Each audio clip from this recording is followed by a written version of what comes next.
सत साई भगत जी, मैं पंजाब से रंजीत दास बोल रहा हूँ। मैं फौज में सर्विस करता हूँ।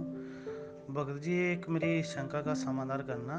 जैसे हम गुरु जी से संकल्प भक्ति करके जुड़े हैं, तो जैसे हमारी मान लिया उस साल की महीने की पर मंथ की 40,000 रुपये पेमेंट है, तो 4,000 हमारा 10वां अंश बन गया।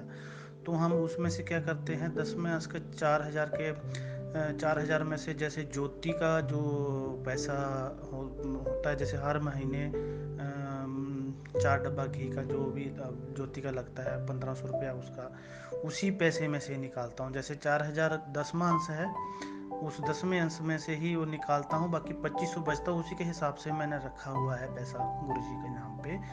और इस चीज़ का ज़रा शंका समाधान करना भगत जी के जो 10वें अंश के पैसे से ज्योति का पैसा निकाल सकते हैं। पाठ का तो अलग से 7,000 जो गुरु जी ने फिक्स कर रखा था, उसके हिसाब से साल का एक, जैसे बताया है कि हर साल एक ज्योति पाठ कराना चाहिए, तो पाठ का पैसा अलग 7,000 के हिसाब से अलग से रखा हुआ है। लेकिन जो ज्योति का पैसा है वो मैं 10वें अंश से ही निकाल रहा हूँ, 4,000 में से ही निकाल लेता हूँ। तो ये सही है या ज्योति का भी अलग से रखना? प्लीज़ इस मेरी शंका का समाधान करना। सत साहिब, जय हो बंदी छोड़। बंदी छोड़ सतगुरु रामपाल जी महाराज जी की जय हो। परमात्मा की सभी प्यारी आत्माओं को मुझ पवन दास का सत साहिब। देखिए भगत जी, ऐसा है, परमेश्वर की वाणी है कि 10वां अंश गुरु को दीजिए, ताते जीवन जन्म सफल कर लीजिए। 10वें अंश का जो पैसा है, 10वां अंश क्या होता है, परमात्मा ने बताया कि आपकी जो नेक कमाई है उसका 10%, यानी अगर आप महीने में 10,000 रुपये कमाते हैं तो उसका 10% होता है 1,000 रुपया। वो जो पैसा है उसको 10वां अंश कहा जाता है, और वो 10वां अंश केवल गुरु के हाथ में देना होता है, सतगुरु के हाथ में देना होता है, जो व्यक्ति अध्यात्म में है और जिस व्यक्ति ने सतगुरु धारण कर रखा है। अब आपका जो सवाल है, आप जी कह रहे हैं कि मैं 40,000 रुपये प्रति माह मुझे मिलता है, उसमें से 4,000 रुपये मेरा 10वां अंश हो गया, और 4,000 में से यानी 10वें अंश में से ही मैं जो ज्योति हवन आप अपने घर पे करते हैं उसका घी लेके आते हैं। तो आप जी की शंका ये है, क्या मैं 10वें अंश के रुपए में से घी प्रयोग कर सकता हूँ या नहीं कर सकता हूँ? देखिए भगत जी, विधान परमात्मा का विधान होता है, और जिसने नहीं मानना होता है उसके लिए फिर कोई बाध्यता नहीं है, वो तो चाहे 10वां अंश ना निकाले तो भी कोई बड़ी बात नहीं है। लेकिन जो व्यक्ति विधान का जानकार है और जो व्यक्ति उस विधान का सम्मान करता है, उस व्यक्ति को विधान फिर पूर्णतया ही फॉलो करना पड़ेगा। 10वां अंश का जो पैसा है वो केवल गुरु के ही हाथों में देना है, यानी 10वें अंश के ऊपर केवल सतगुरु का अधिकार है। रही बात मजबूरी की, अगर ऐसी कोई मजबूरी है तो उसमें तो फिर परमात्मा ने सारे रास्ते भगत के लिए खोल रखे हैं।